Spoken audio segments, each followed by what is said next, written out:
Good morning, everyone. Welcome to Group SISP SSP online seminar today.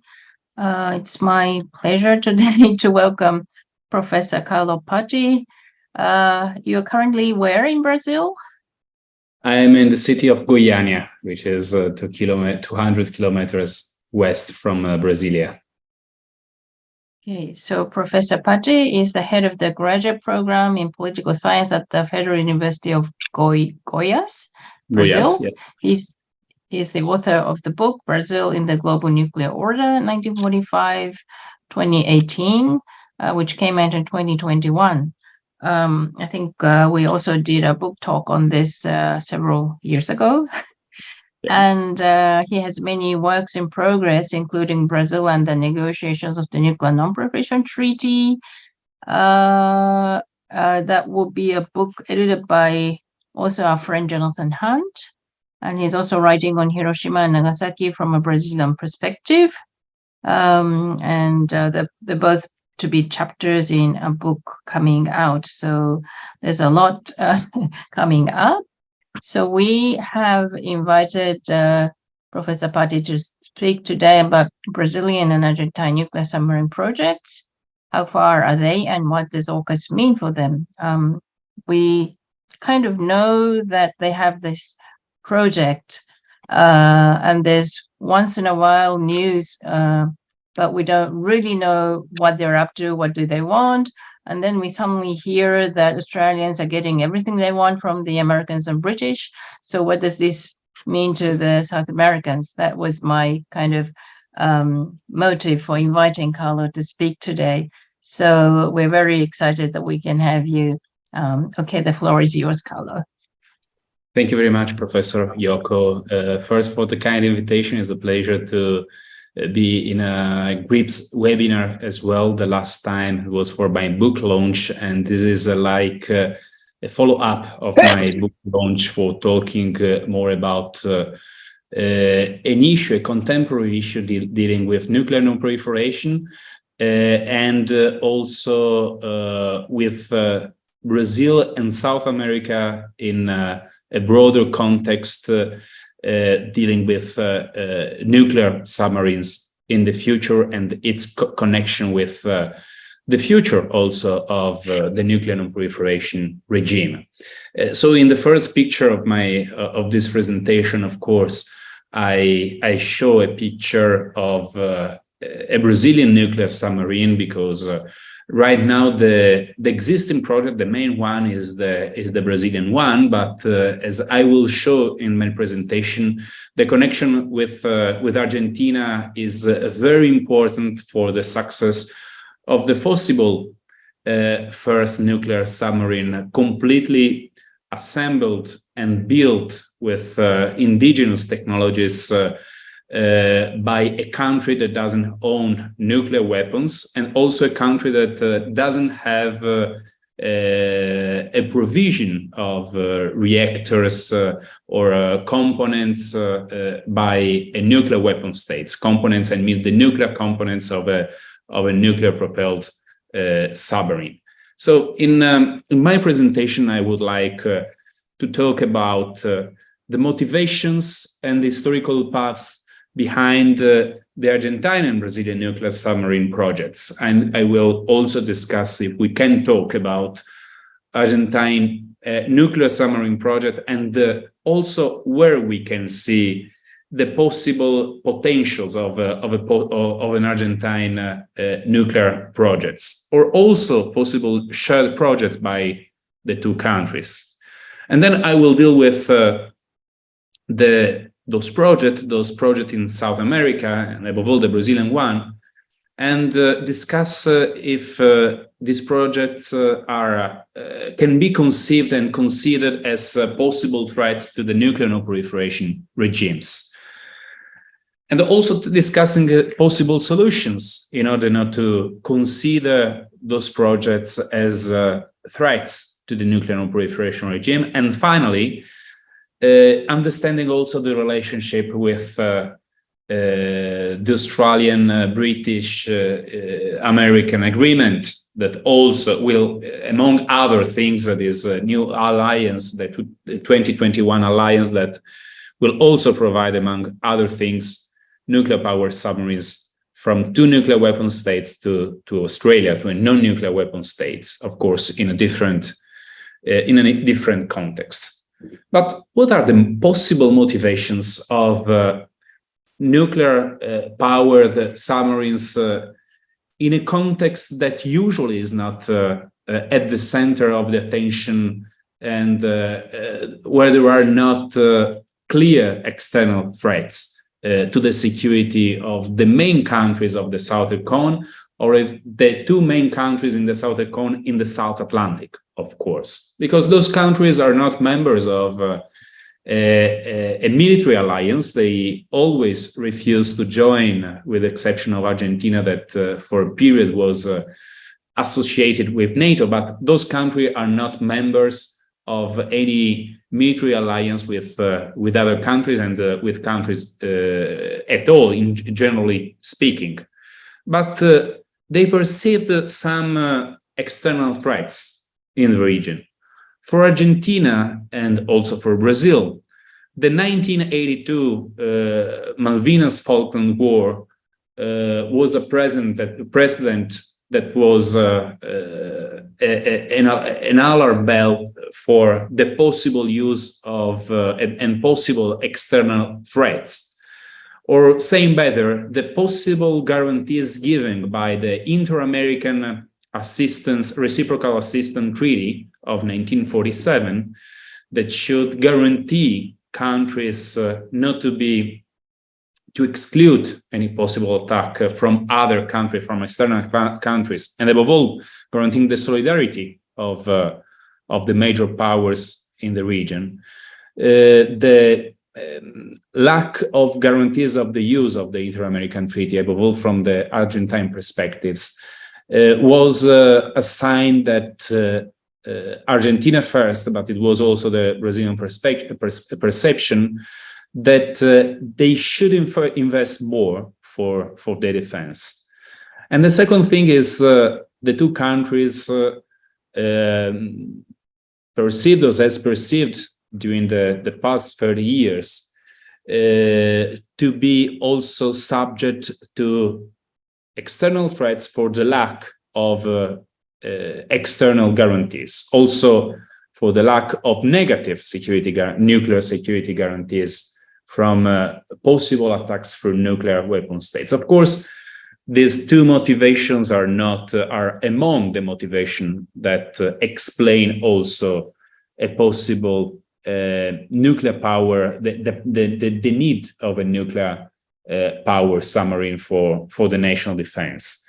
But the second point for those countries, and above all for Brazil, that has been considered in the past 20 years as a rising country, above all in the period between, let's say, 2007, from 2007 and 2015, 2014, 2015, or better saying, before the economic crisis that affected the country, the country had revived its nuclear submarine ambitions for a reason of international prestige.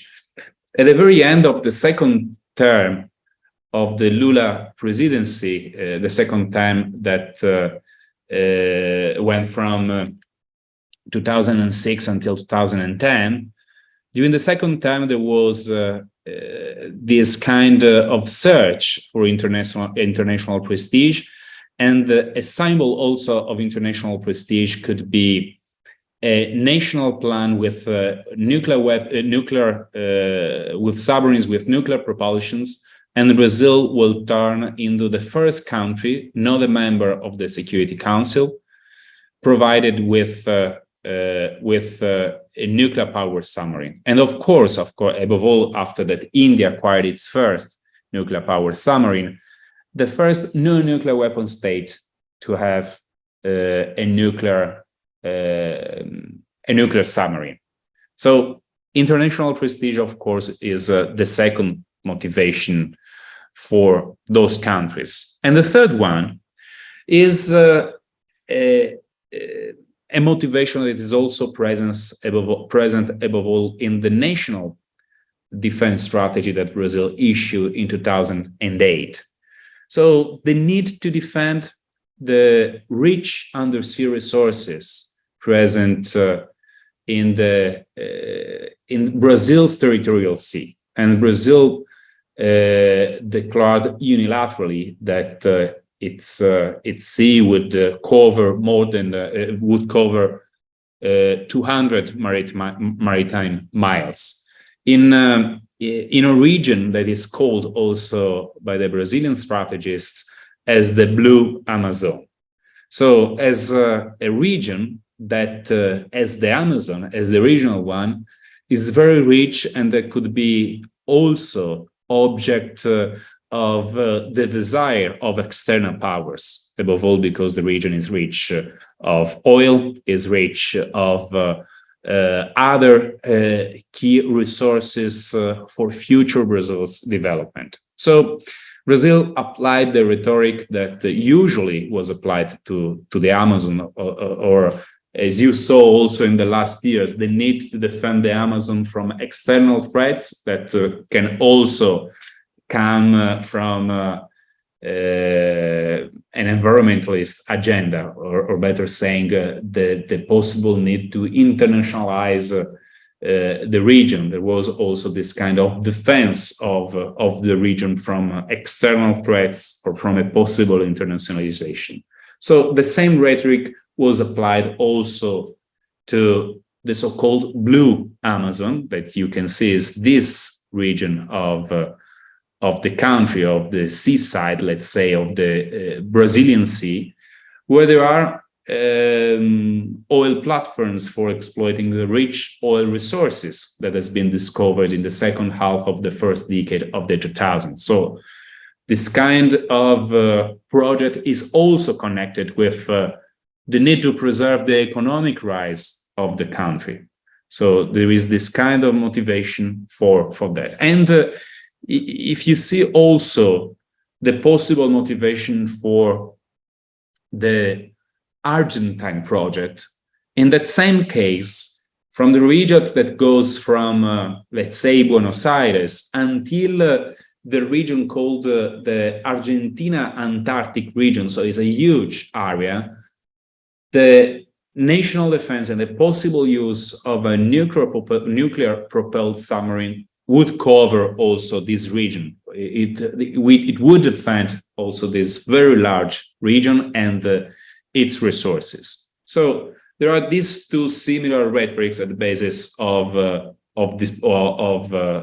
two projects, and for both of them also the quest for a nuclear submarine in the past but also in the present meant that the two countries could reach a new status, a new technological status, because both countries could acquire key nuclear technologies. So the nuclear submarine project also justified the existence of the Brazil's Navy nuclear project that would guarantee the country, and actually guaranteed the country, the mastery of the nuclear fuel cycle and the mastering today of the nuclear fuel cycle. So there are these four different motivations that are the main ones for understanding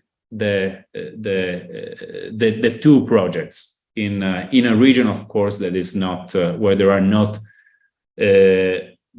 great security risks if we compare them to other regions of the world. And it's also important to compare the two countries, the story of the two countries towards nuclear energy. We can see that Argentina and Brazil, that are the two main South American countries, and above the two main countries of the Southern Cone, had they ran parallel paths to acquire and to master nuclear energy. Both countries in the early 50s began to set up their nuclear projects. The difference between them is that Argentina, and even if Argentina and Brazil had the two common goals to acquire, to reach autonomy in the nuclear field, or better saying, to have the mastery of the key phases of the nuclear fuel cycle and of the nuclear energy production, we can say that while Argentina has been more coherent in the nuclear program, at least until the early 90s, Brazil was not, the Brazil's project were not, there was not a coherence in the Brazilian project. There is no linear evolution of the Brazilian nuclear project because of budgetary problems or different technological choices that has been made in the last 70 years in the nuclear field by Brazil. Both countries acquired also research reactors from the United States almost in the same moment, Argentina in 1957 and Brazil in 1958. Both countries have nuclear power plants. Argentina is the first Latin American country to have a nuclear power plant, thanks to the cooperation with West Germany and Canada.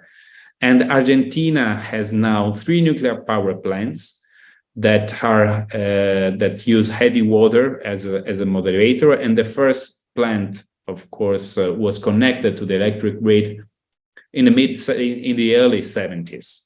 And in the future, probably Argentina will inaugurate a new nuclear power plant with light water reactor through the cooperation of China. So this is also something very new. On the other side, Brazil has today 2 nuclear power plants. The third one is under construction, and there are power plants that Brazil acquired from the United States and from West Germany as well. But the difference is that the technological line is completely different from the Argentine one. And of course, Brazil has been slower than Argentina in building the nuclear power plants. The country faced more difficulties also for building all the nuclear power plants that it had originally in the projects. So we can say that there are slow difference between the two countries, and both countries as well. They reached their initial goal to acquire an autonomy, even if the two countries, let's say, they acquired different components of the nuclear fuel cycle. While Argentina today have specialized itself in a different technological line, above all with heavy water. On the Brazilian side, we can see more specific, that Brazil specialized itself more specifically in the nuclear fuel components, above all in uranium enrichment. So Brazil reached this achievement with a national technology like with national uranium enrichment centrifuges that has been acquired and developed during the 80s. While Argentina has a little laboratory for uranium enrichment based and relying of gas diffusion. But Argentina, of course, the two programs have these two components, and above all, Argentina has today if we can see how Argentina is facing a very strong and deep economic crisis, Brazil has a quite strong nuclear industry. So we can see how Argentina today is a country capable of building nuclear reactors, even if nuclear research reactors. And Argentina has been capable and in its history also to export through an industry through a company, a national company called INVAP, to export nuclear research reactors from, for example, to Peru, to Algeria, and to Australia. So Argentina has this kind of skill that Brazil doesn't have right now. And this is important to understand that while Argentina today has a strong nuclear program, but doesn't have a clear military project also in the submarine field, even if there are projects, but there is no a project that is being implemented right now. Brazil, on the other side, all the key facilities in Brazil and all the key technologies in Brazil are owned by the Brazilian Navy, above all conceived as key components for the future construction of the nuclear submarine by the Latin American country. And talking about, above all, the submarine project, we can see, above all, looking at history, that the first country that imagined to have a nuclear submarine project has been Argentina. Argentina, above all, thanks to the consultation of Italian records, is possible to know right now that Argentina in the early 70s was planning to cooperate with the Italians for a possible joint project for nuclear submarine, for nuclear propelled submarine. And in the early 70s, in a context that is quite different from right now, because Brazil and Argentina in the early 70s were suspected to be engaged in a military race, but above all, a race for the most effective army in the region, to be the military leader in the region. It prompted also, above all, in the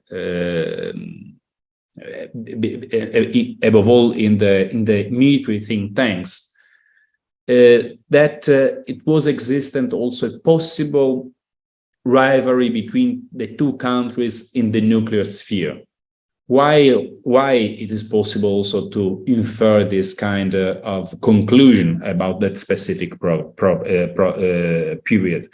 Because Brazil saw the initial evolution and the initial implementation of the Argentine nuclear program, the civilian one, as a possible future threat for itself, for Brazil. And so the Brazilian nuclear program was, even if it was the civilian one, was seen as a possible reaction to that. And in the early 70s, there were there were several discussions in the Brazilian government and how to react also to a possible Argentine nuclear submarine program. It's impossible, and it's very interesting to note that in the early 70s, one of the main things that the Argentine delegates at the International Atomic Energy Agency, and also in the discussions with other partners in the disarmament fora, was to understand if there was any international ban to nuclear powered submarines, and if it was seen as there was any kind of prohibition in the nuclear non-proliferation treaty for this kind of projects. And quite immediately in the late 60s, beginning of the 70s, the Argentines have been reassured that having a nuclear submarine was not against the nuclear non-proliferation treaty. So in a different context, of course, we can see how the a possible submarine project was also conceived probably as a way to exploit the existing loopholes in the Nuclear Non-Proliferation Treaty. So in this first phase of conception of elaboration of a project for nuclear submarines in the region, there was, of course, the reaction by Brazil. That also as a consequence of a new nuclear program, that the civilian one that has been implemented after a gigantic nuclear agreement with Germany, Brazil decided to expand its nuclear ambitions also for possible military projects.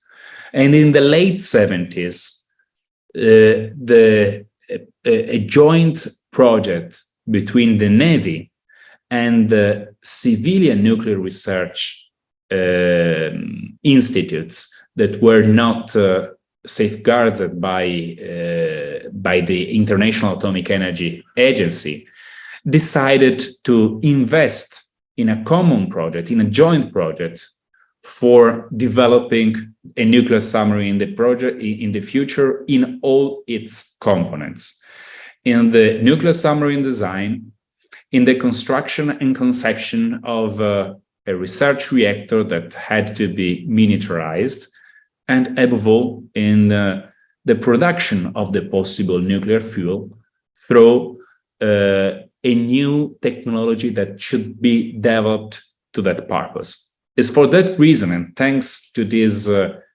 nuclear projects, that was part of a broader secret of a project or parallel project to the civilian one, that in 1987, in front also of the Argentine president, Raúl Alfonsín, the Brazilian president, José Sarney, declared at the side of the Ministry of Navy on one side, and on the other of the chairman of the Nuclear Energy Commission, declared that Brazil achieved the capability to enrich uranium through a national technology, and the capability was achieved in an indigenous way and in a very autonomous way. So this was the first fruit of the submarine program, and this was the first outcome of that. With the full democratization, with the economic crisis that affected Brazil in the early 90s, but also that affect above all Argentina, an economic rationalization of the national economy and a wave of privatization had two different consequences in both countries. So in Brazil, it was decided that the Navy project would acquire a low profile. It would exist, the national technology would be guaranteed, and would be applied also to the civilian nuclear program. So the enrichment technology would be applied to the nuclear program, but all the technology would be under the control of the Navy. So from 1990 until 2003, the submarine project existed exclusively for guaranteeing Brazil to continue the development of cascade of centrifuges for enriching uranium autonomously. And on the other side, Argentina left officially the project of a nuclear submarine because of the financial crisis, but the ambition for a possible project continued. So this means that the possible project didn't end in both countries, but that Brazil, of course, guaranteed the continuation, the continuity of this program that actually had been resumed during the first term of Lula, whose inauguration was in 2003, 20 years ago. And in that moment, the Ministry of Science and Technology in Brazil declared that Brazil would resume its nuclear submarine project, to revive all the project that has been frozen for the past 13 years. And of course, it prompted at the beginning also a preoccupation on the Argentine side. But later on, above all, with the Brazilian economic boom and with the purpose to making Brazil stronger from the military point of view, the submarine project has been included in the 2008 Brazil's national defense strategy. That, of course, involved the need to preserve the national technologies and also the need to create a stronger nuclear industry. And for implementing such a program, Brazil signed an agreement with France in 2008 that was the only country with the capability to build submarines that agreed with Brazil to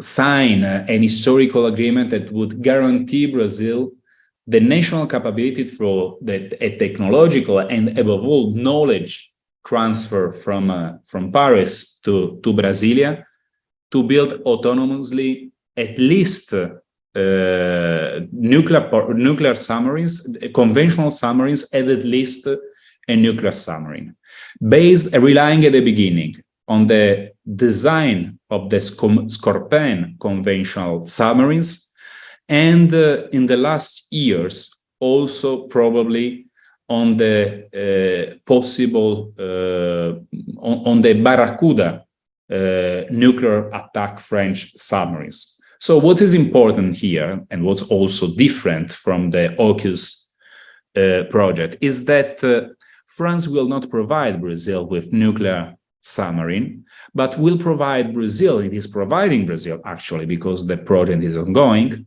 with the training of military and civilian engineers, and also with all the technical and industrial capability that is being transferred to Brazil for an autonomous construction of submarines that, of course, will also, with a submarine of the Scorpion class at the beginning, this is the conception of course, a conventional Scorpion class, which will be bigger for hosting a nuclear reactor that in that case will not be provided by France, but will be built indigenously by Brazil. And it's important to underline already that in all the statements by Brazil's military authorities, the nuclear submarine should be fueled by low enriched uranium and not from high enriched uranium. So it's a great difference. On the other side, Argentina in 2009 reacted to the Brazilian ambition projects, telling that Brazil, also Argentina, would resume its project to build Argentine nuclear-propelled submarines. But financial constraints, of course, limited the Argentine ambitions to implement such a project. But what Argentine has that Brazil doesn't have is the capability to build the reactor. So it's important that the component that is still alive in Argentina and the component that can guarantee the future construction of an Argentine submarine is the Argentine capability to build a reactor. And the historical capability and all the the acquisition of this capability gives Brazil this kind of advantage in relationship with Brazil. But this is also an advantage that can be a possible solution for Brazil. And this is quite interesting. And now I would like to talk about the current state, above all, of course, of the Brazilian project. Because Brazil right now has a specific shipyard for the construction of the submarine through the program of construction of submarine called ProSub. The two first conventional submarines has been built in French shipyards, but in cooperation with the Brazilians. And the main problem Brazil is facing right now is how Brazil can build the nuclear reactor, how Brazil can miniaturize the nuclear reactor. So there is right now a lab where the new reactor should be generated. But as it happened in the past, many in Brazil have the clear vision that if Brazil wants to reach this incredible outcome to have a nuclear submarine or a class of nuclear submarine, a possible solution could rely on the cooperation with Argentina. The proposal is not new. The proposal has been submitted already by the Argentines in 1985, when they had an important cooperation with the Germans for building submarines. And in that moment of international economic constraints, of course, they proposed to enlarge the cooperation with the Brazilians to the construction of a common construction of a nuclear submarine. That proposal has been discarded in that moment.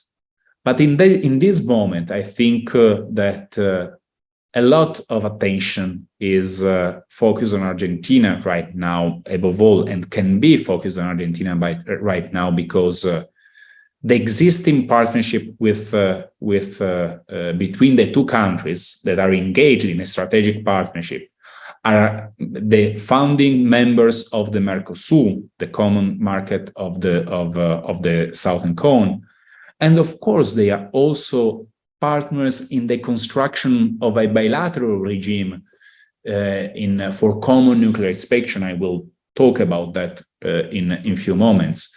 This the expansion of the cooperation, above all in the nuclear field, can guarantee exactly what Brazil is missing right now: the possibility to have a nuclear reactor to use in its submarine, or at least to actually implement a cooperation that since 1980 the two countries announced but rarely implemented. Since 1980, the two countries are talking about being a core of a possible and the future Latin American nuclear industry. But until the moment, there are few examples of cooperation. The two countries are cooperating, for example, in building a research reactor together, a multi-purpose research reactor together. But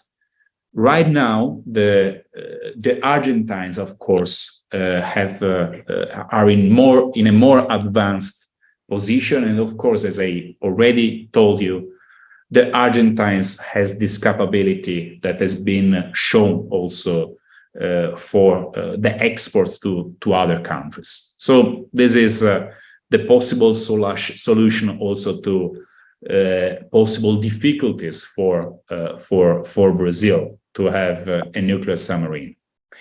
And but probably what is more interesting also in all this complex issue is understanding how the Argentine and Brazilian submarine projects and the submarine projects in nuclear submarine project in non-nuclear weapon states has how they can be perceived as threats to the nuclear non-proliferation regimes. As I mentioned earlier, there are loopholes in the NPT that the NPT doesn't ban the production of material for the naval nuclear propulsion. And since the beginning, it's clear that other countries other than the nuclear weapon states, if they wanted to have a nuclear, if they wanted to acquire or to create a fleet of nuclear submarines, of course, they could fuel these nuclear submarines with the fuel that is usually used by many of the majority of the countries with nuclear submarine fleets, or better saying, highly enriched uranium that would give those countries the capability to have or to stock fissile materials, since in the US case, but also in the Russian case, the material is highly enriched.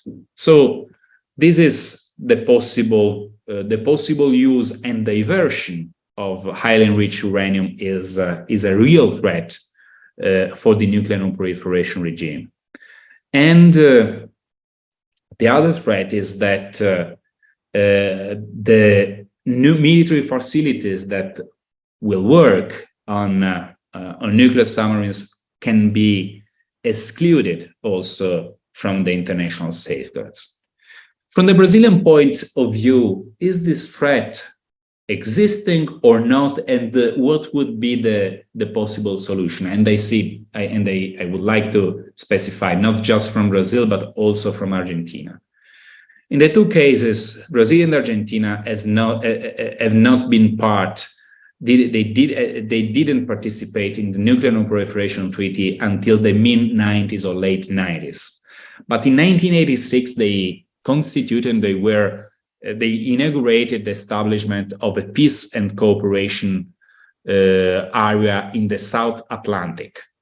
And as I mentioned earlier, as a fruit of the democratization, but also of an intense dialogue between diplomats, politicians, and also military, Brazil and Argentina created in 1991 a bilateral agency for mutual safeguards, for imposing mutual safeguards and for imposing the mutual control to the facilities and material between the two countries. So it implied that Argentine inspectors could have free access or almost free access to inspect all the Brazilian facilities, and Brazilian inspectors could also guarantee or inspect, of course, the Argentine facilities and material. And all this safeguard and this safeguard agreement and this peculiar safeguard system has been expanded also through a quadripartite safeguards agreement between Brazil, Argentina, this binational agency, and the International Atomic Energy Agency, that guarantees that beyond the inspections from ABACI, also the agency can inspect through full scope safeguards, the facilities both in Argentina and Brazil, ending 25 years opposition to full scope safeguards. And it also implied, and this is important also to note, that Brazil and Argentina are full members of the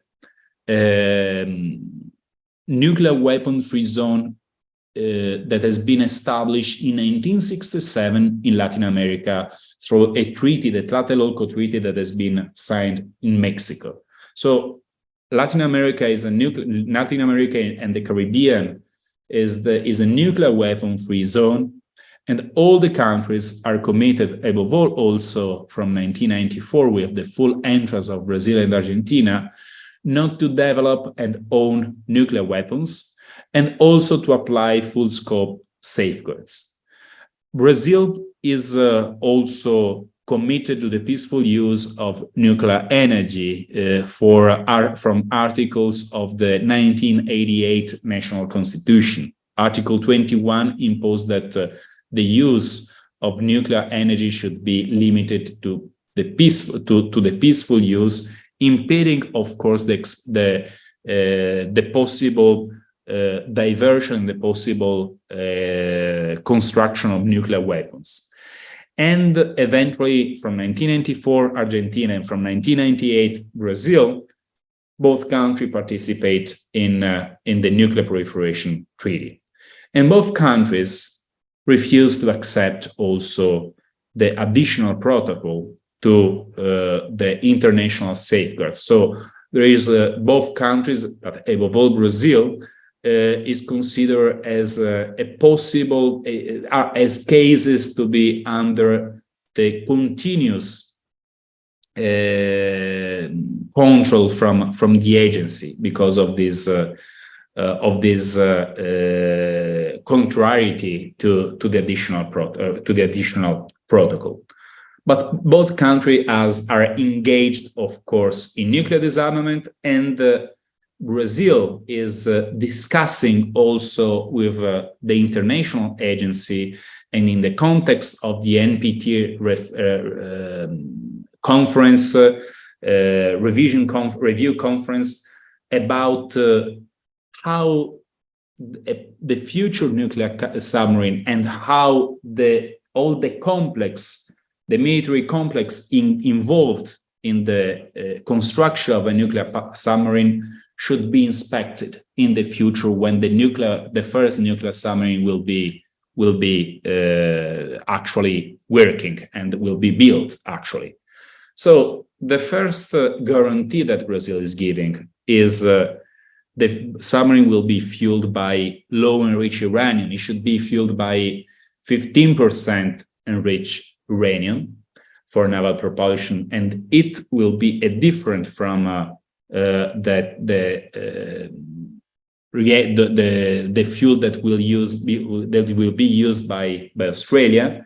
And since 2015, there are undergoing discussions at the agency, but also at the NPT review conference, on special inspection procedures to be applied to Brazil and to the nuclear submarine. It's important to note that right now and in the last years, Brazil, that is one also of the promoters of the Treaty for the Prohibition of Nuclear Weapons, decided was one of the main supporters for avoiding the inclusion of special safeguards to be mentioned by the treaty. In the spirit, of course, not to submit Brazil to larger international safeguards. So this is also a signal of a defense of Brazil of its own interests. The main argumentation not to apply to the Brazilian to Brazil the additional protocol is above all the need to defend the national secrets that are behind the uranium centrifuges technologies that Brazil use. But the thing, of course, can change, and there are some elements that are also contributing to speculate for the possible Brazilian and Argentine adhesion to the additional protocol and to a possible modification of all the inspection system. Of course, all safeguards agreement that has been agreed with the agencies, but also of the internal Brazilian system, of a possible modification of the whole system for guaranteeing the inspection of the nuclear submarine. So the main, what AUKUS implies for the two countries. Of course, there are two different security contexts, as I showed you at the beginning. But one of the main elements that differentiates the two cases is that while Australia will acquire turnkey reactors without no access to the fuel, on the other side, Brazil will develop the nuclear components of the submarines, and the submarines, generally speaking, indigenously, with or without the Argentine cooperation. And the other precedent that is also important is a presence for reaching with the international community a safeguards agreement. So it's important to note that what the international community perceived as a threat from Brazil was not a direct threat given by Brazil and by the Brazilian nuclear project, but by the precedent that Brazil was setting up in building as the first non-nuclear weapon states in building a nuclear submarine. Because other countries, of course, could follow the example, but not acquire, let's say, or install in its having a reactor fueled by 15% low-enriched uranium. So there was other countries could constitute actually non-proliferation risks. The other difference with AUKUS, of course, is there is no commitment from the nuclear weapon states in the case of Brazil for providing nuclear submarines. Let's remember that Brazil is a partner of France in the provision of the conventional submarines, but all the nuclear part of the Brazilian submarine will be completely autonomous. Brazil is also important to underline, is actually the main partner of France after that Australia broke the agreement with the French in 2021. So the Brazilian case is important also because it constitutes the main partner of France in in this larger picture of competition between Western allies and possible other clients, of course, in different contexts.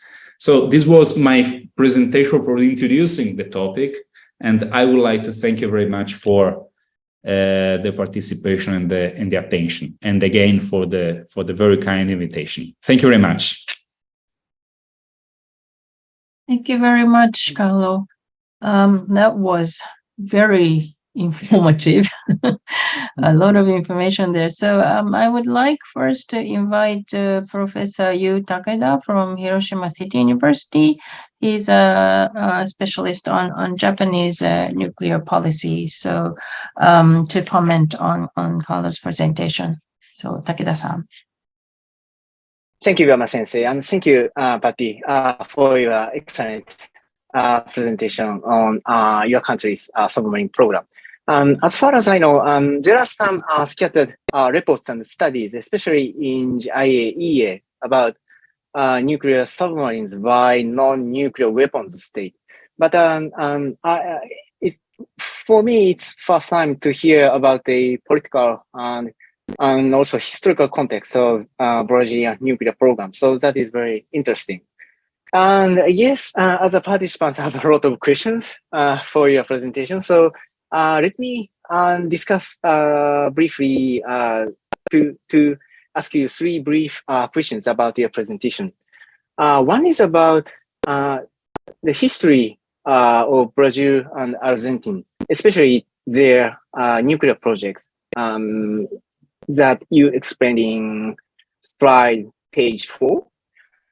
You mentioned about the project in 1970s, and in my understanding, at that time, because of Indian nuclear test, the United States tightened regulations on nuclear exports with cooperation of Western European countries, Japan, and even Soviet Union. And in my understanding, both Brazil and Argentina at that time had nuclear weapons program, but they are delayed by such export controls led by the United States and other developed countries.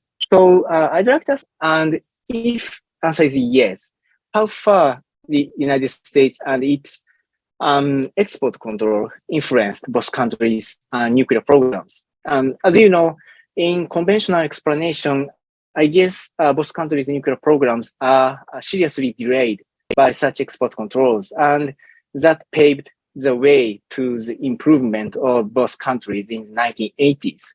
So I always wondering whether such a textbook success story is true from your opinion.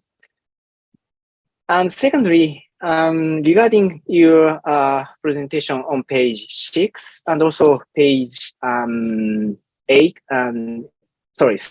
and 8, you mentioned about a possible Argentine-Brazilian cooperation, and also you mentioned about a non-existence of NWS commitment to Brazilian nuclear submarine programs. And I'm wondering whether that would become a major obstacle to Brazilian nuclear submarine project in future, because I guess for nuclear weapons states, that the commitment of their commitment of NWS might be reassuring for nuclear non-proliferation regime, because in case of AUKUS, the United Kingdom and the United States can control how much technology or how much nuclear materials would be exported to Australia.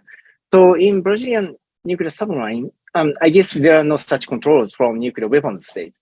So if any discussions are ongoing on your country about such non-existence of nuclear weapons states, please provide your the discussions in your countries, or of course your own opinion about whether such non-existence of commitment from NWS would become obstacle or not. And my last question is about the nuclear fuel of possible Brazilian nuclear submarine. As you explained, in Brazilian case, the nuclear fuel would be a 15% low enrichment uranium.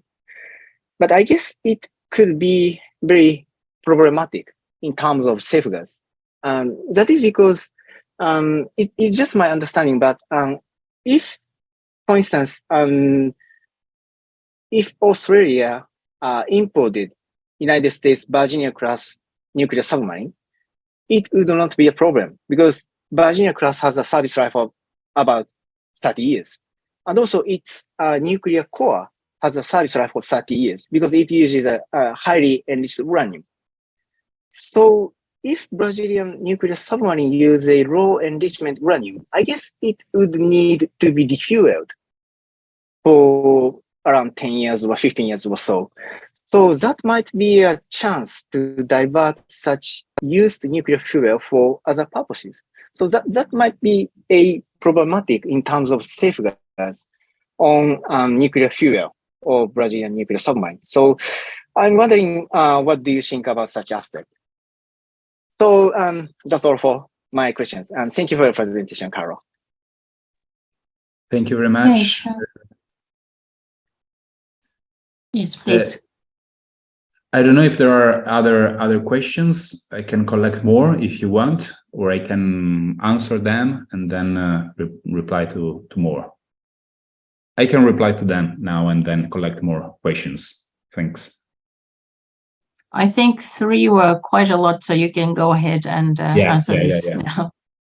So the first one is a fascinating issue, because what actually ignited all the secret projects in Brazil and Argentina, above all in the field of enrichment, and because of the growing non-proliferation concern, and of course the growing export control legislation by the United States, but also the growing and the expansion of the multilateral initiatives for impeding the autonomous capability, let's say, from nuclear non-weapon states that were not also members of the NPT and that could follow, of course, the India project.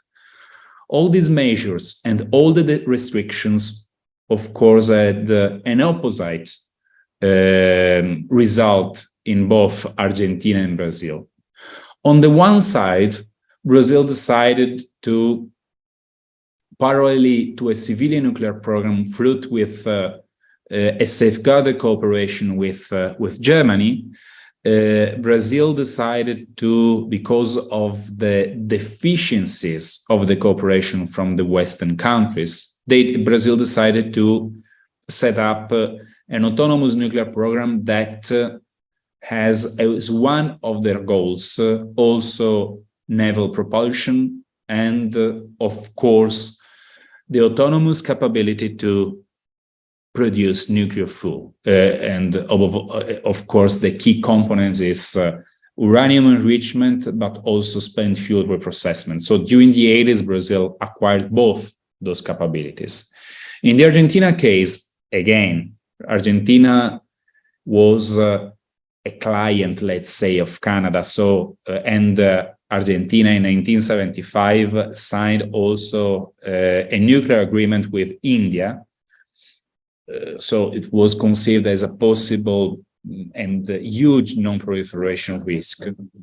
As a result of external pressures, the Argentine regime in that moment, but also the Argentine democratic regime during the 80s, acquired a laboratory for uranium enrichment and acquired and expanded the production of heavy water. Argentina has right now, I think, the second largest facilities in the world for the production of heavy water, and had also spectacularly and has, of course, also the capability to reprocess spent fuel material and, of course, to produce plutonium.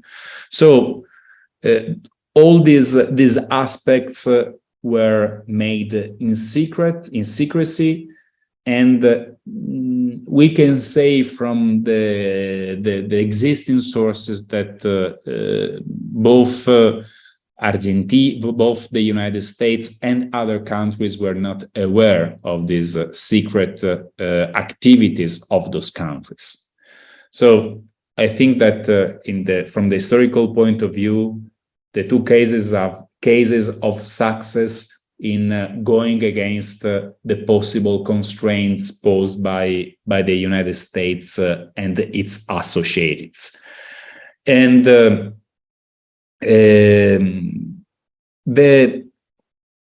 possible Argentine and Brazilian cooperation, I think that will be the key in the future for an eventual success of a nuclear submarine.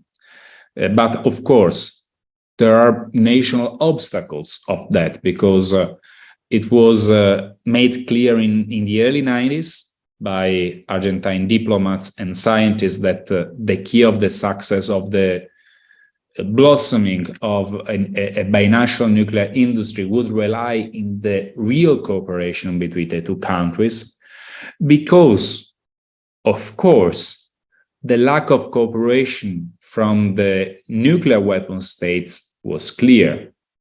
As I mentioned earlier, during the negotiation for a possible strategic partnership and for the quest of a partner in the construction of a nuclear submarine, Brazil received the denial of Russia, of Israel, of the United States, and received the cooperation of France.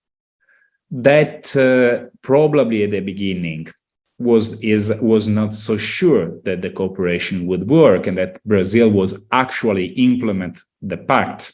The idea was always, we will sign agreement that will not be implemented in the future, probably. But actually, the program is being implemented.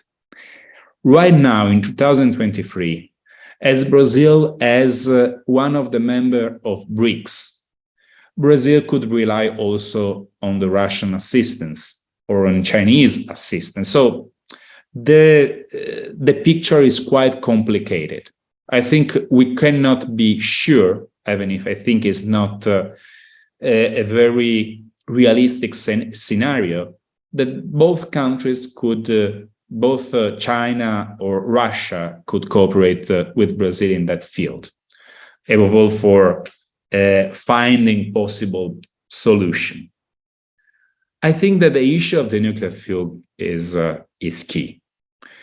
Because, of course, as you mentioned, Australia is a country that doesn't have a nuclear industry right now. It's a country that gave up this kind of capability in the past, that renounced to the bombs, that let's say, all the material that will be used for the nuclear submarines will be strictly controlled by the United States and by Britain, and is a member of the alliance. Brazil has the need to refuel. The thing is, how is a 15%? Of course, one of the issues is technical, because how efficient can be a submarine that has this kind of reactor and that needs also to refuel the submarine? So, but Brazilians and Brazilian diplomats at the last NPT review conference, they signal on the paper, they put on the paper that the submarine should be fueled by 15%. By 15% enriched fuel. But of course, the fuel can be diverted, and this is the risk. This is seen as the possible risk. So, and this is seen also the possible precedent that creates a difference between the two cases. So, what can be done is, and one possible solution, I think, is also for dissipating any possible danger that Argentina, or doubt that Argentina can perceive, or other countries can perceive from Brazil, is to expand to the nuclear submarine, to create a new safeguards system, even if the ABACI system right now in its Article 13 previews and mentions special procedures to nuclear submarines. Or saying better, when the two countries negotiate the agreement 32 years ago, they had clear in the minds, it was clear in the minds of the negotiator that the nuclear submarine option was open and that should be left open.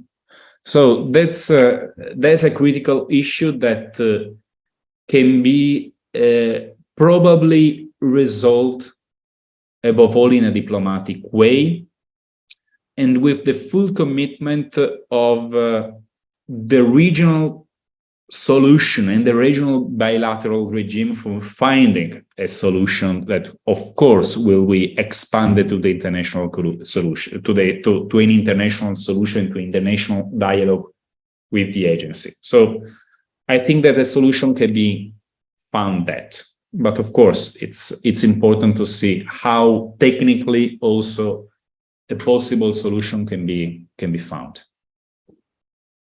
Thank you very much. Yes. So I see a question hand up from Pascal. Thank you very much, Carlo, and hello. Thanks for the presentation. I wasn't aware of these programs, and the thing that strikes me is that I don't exactly understand the military use case. You know, I understand how nuclear submarines are important for nuclear weapon states, because if you have a triad, you need those things submerged for like 2 months at a time, right?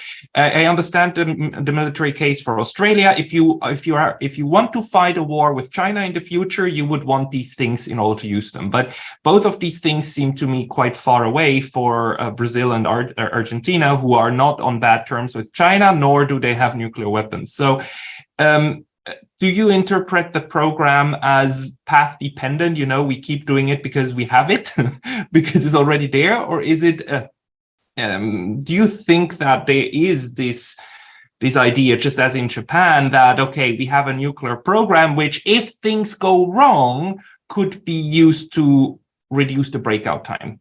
Because I think if these two projects succeed, the breakout time for creating nuclear weapons will come significantly down. What's your interpretation on that one? And by how much do you think would the breakout time come down if Brazilian and Argentine succeed?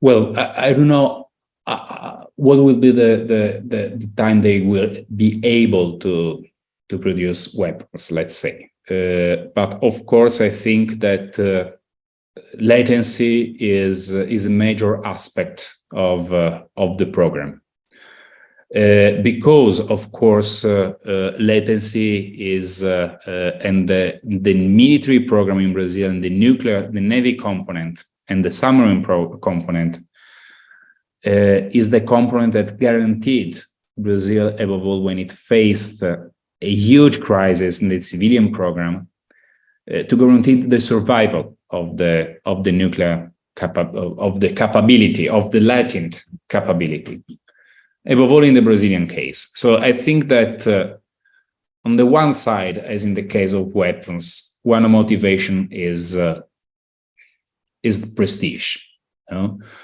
And the second one is, of course, the need of the defense from future threats. We see, of course, the project is going at a very slow pace, because at the beginning, in when the program has been launched in 2008, it was announced that the submarine would be ready in at the end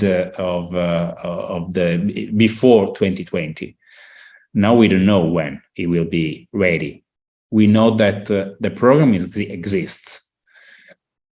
We know that there are bureaucratic problems in the program. We know also that there is also the rhetoric of the defense from external threats that can be from the north and can be from other countries, but to be ready to have these tools. Of course, this program is highly criticized, because this is a money-consuming project in Brazil, in a country that is facing an economic crisis. But the justification is also, of course, to give Brazil technological capability that otherwise wouldn't have. But there are several problems: bureaucratic, and of course, the main reason, and I agree with you, is to keep up and to keep alive the possibility to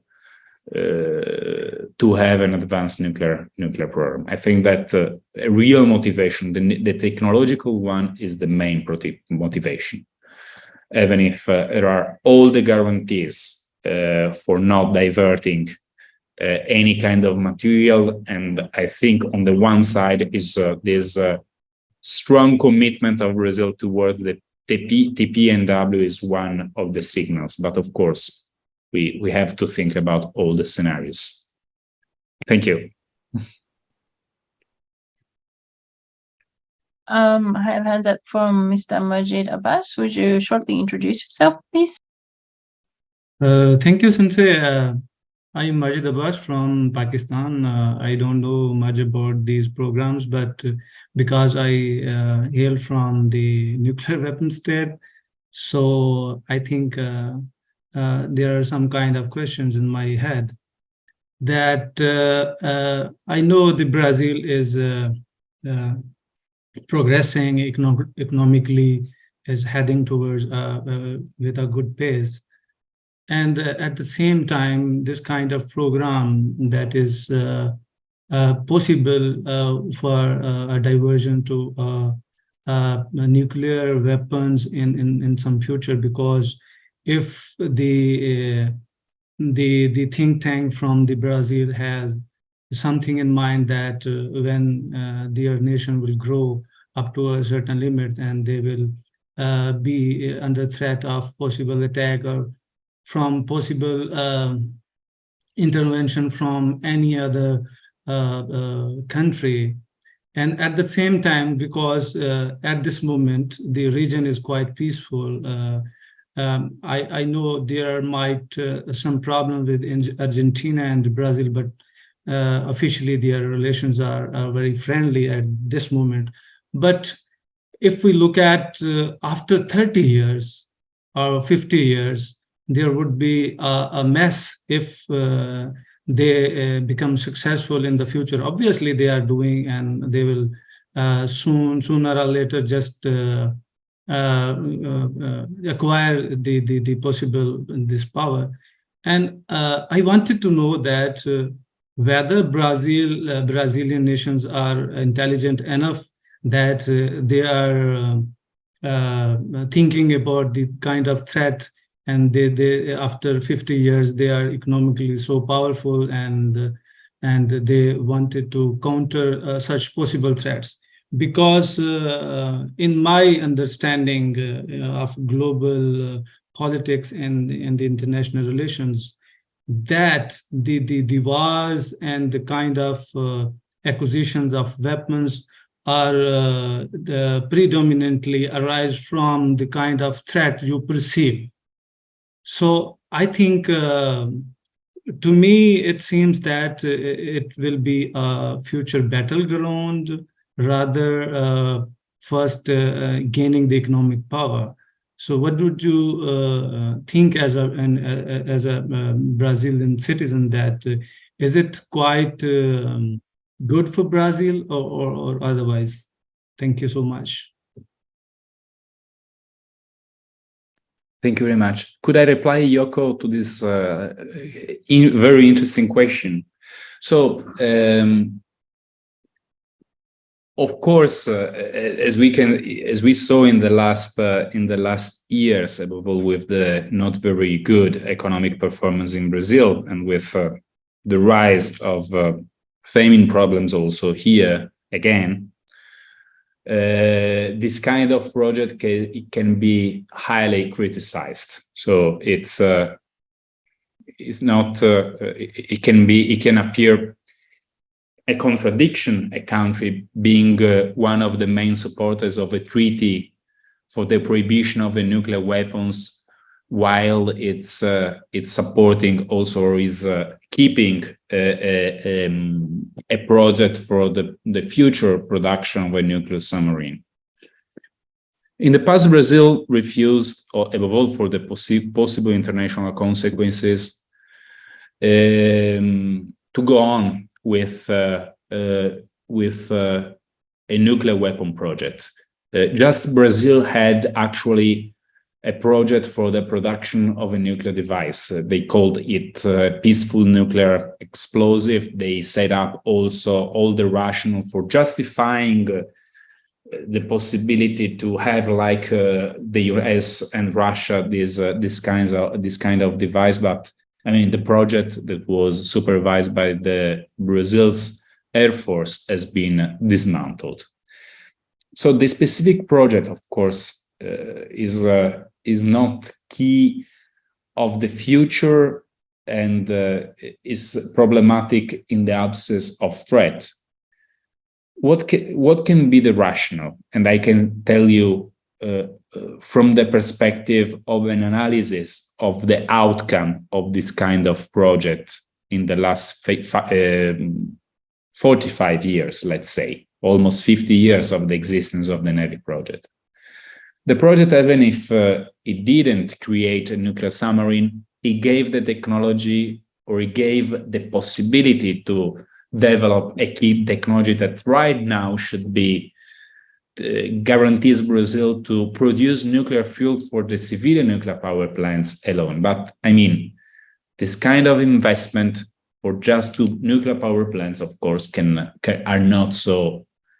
The rationale is not understandable so much. So, and also all the rationale of the Blue Amazon is hardly understandable if we think that the rest, and this is the other criticism, the other critical point, if the rest of the Navy is not well equipped.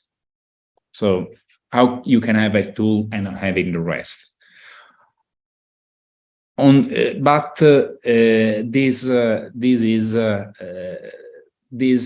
fruit is also the acquisition of Brazil of a capability to build specific, to have acquired specific industrial skills. So I'm trying to offer you a balance beyond what is something that I mentioned before. Brazil wants to keep the latent capability. What clearly told me the president that decided to sign the NPT, but to keep the capability to enrich uranium is, we will sign, but we will keep the door open if we need in the future. I think this future is not close, is not near, but Brazil is setting a precedent. Brazil wants to be part of the picture. I think that the process is slow, and if the project will go on also in the nuclear component of the project of the submarine will go on, the project should be structured in another way, and probably, as I mentioned and suggested, it should involve also the Argentines. It should involve also the Argentines that has problems in the region. If Brazil and Argentina will have nuclear submarines, of course there is a problem in the region. There is the problem of the Falklands that is still there, and that should be also resolved in the future. And that is probably the main problem that the 2 countries in the early 80s identified as a possible threat, but this is not actually a real threat for the countries. So I'm still skeptical as a citizens living here in Brazil. Is hard to understand what are the civilian consequences and the consequence for the national development of a project like this one. And this is not, I think, just my opinion, but also the opinion of the people involved in the civilian program, in the nuclear civilian program, because they think we need more other aspects of nuclear technologies more than a nuclear submarine. We should have reactors for producing radioisotopes more than for medicine, more than this kind of tools. So there is a debate, but I mean, I think the opinions are quite different in all over the country. Thank you. Thank you. So we're gradually running out of time. So I think I will collect the remaining questions. Please indicate if you wish to speak. This will be the last round. So we'll start with Ambassador Toshio Sano. Well, thank you, Professor, for your detailed explanation of that project.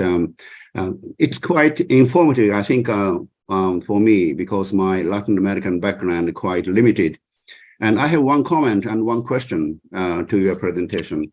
My comment is that I think it's clear it's not the obligation of NPT nor the breach of the Comprehensive Safeguard Agreement possess or acquire the nuclear material for the purpose of propulsion of naval nuclear vessels, including the nuclear submarines. Because the Article, I think 13 or 14 of Comprehensive Safeguard Agreement allowed the member state to develop the or to possess the nuclear fuel for non-proscribed military purposes.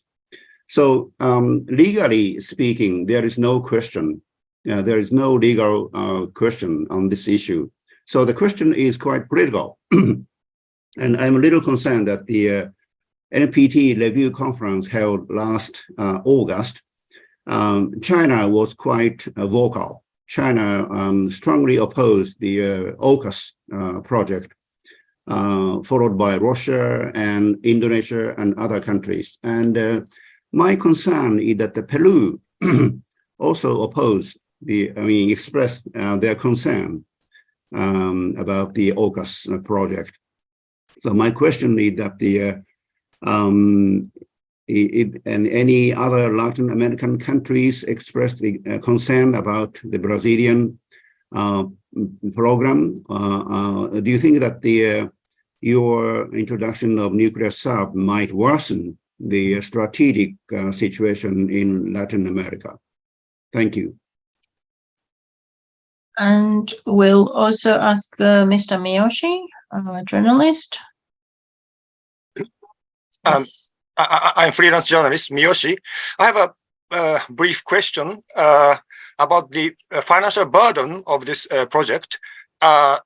Does Brazil or Argentina have any discussions of financial burden of such project? Do you have any such discussions as why do we have such a huge project just due to the national prestige or future would be a threat? Thank you very much. Thank you. Yes. Can I just add one very small question? You explain a lot about this Abachi, is that how you pronounce it? So yeah. I don't quite understand what it is. Is this something like Euratom? That's my question. Okay, you have the last word, Carlo. Thank you very much, Yoko. And of course, the construction, I don't know if other Latin American countries expressed their concern about AUKUS. There were no concern by the main countries of the region. I think Mexico, above all, that could be concerned, and Argentina that could also be concerned, but they didn't express concern. What can happen in the future, of course, who can be more concerned in the region by the Brazilian, but above all by an Argentine project, can be the neighbors, above all Chile, that historically had a historical rivalry with Argentina. So that can be a major concern in the future.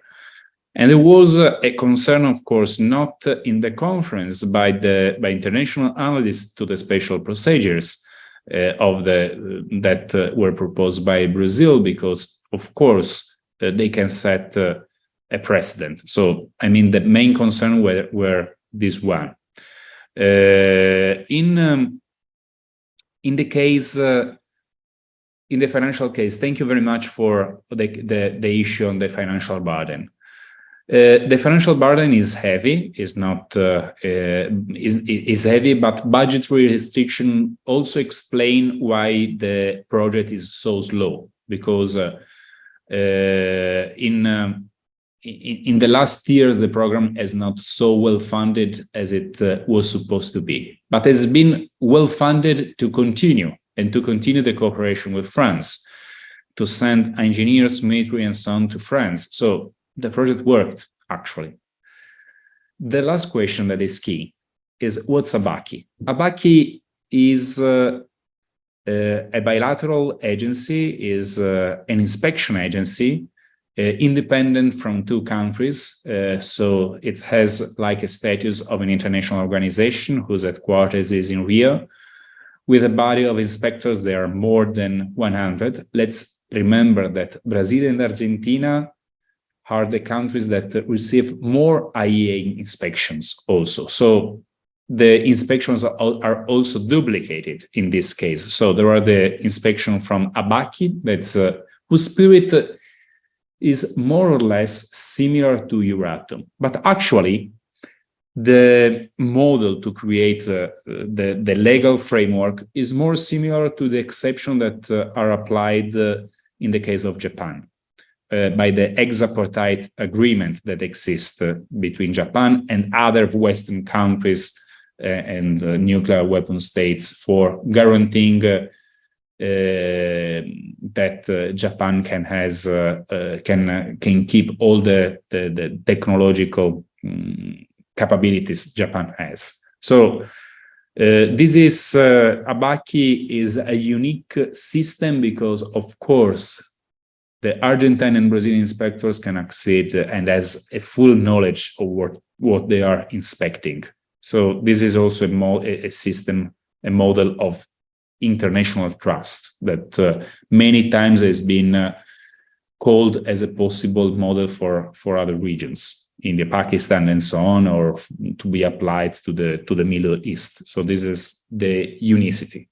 And the back, of course, can be also the solution and is playing a key role in all the discussions about the submarine. So all the inspectors, all the people involved in ABACI are working frantically for finding a solution also on the issue. I don't know if the reply was clear, Yoko. Well, thank you very much. So when it comes to the nuclear submarines, you're not still sure whether ABACI would be involved in controlling the fuels, or there's no schemes yet?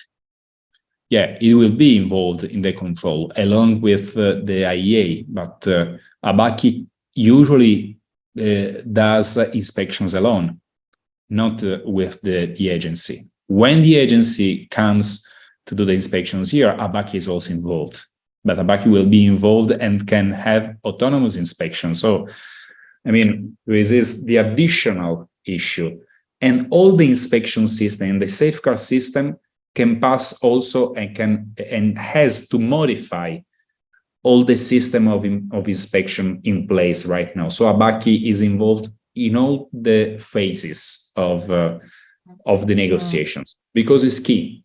Without ABACI, there would not be inspection system, and would not be any comprehensive agreement. The thing is, there are these negotiations, and on the other side, I would like to remember, we have to think that there is an ongoing dialogue on the possibility to Brazil to adopt the additional protocol, and this is another precedent that will be set because it should also cover naval propulsion. Okay. Thank you so much. I don't think I understand everything, but you have opened up a new page here, and we're entering a different age now. It's very, very difficult to sort of clearly differentiate civilian and military use when it comes to nuclear submarines. And I think the Australians are currently negotiating, saying that this is a military use which can be exempt from IAEA inspections. So there's a totally new page we're entering, and I think we ought to follow it as researchers. So thank you very much for sharing your knowledge. It was very valuable for us.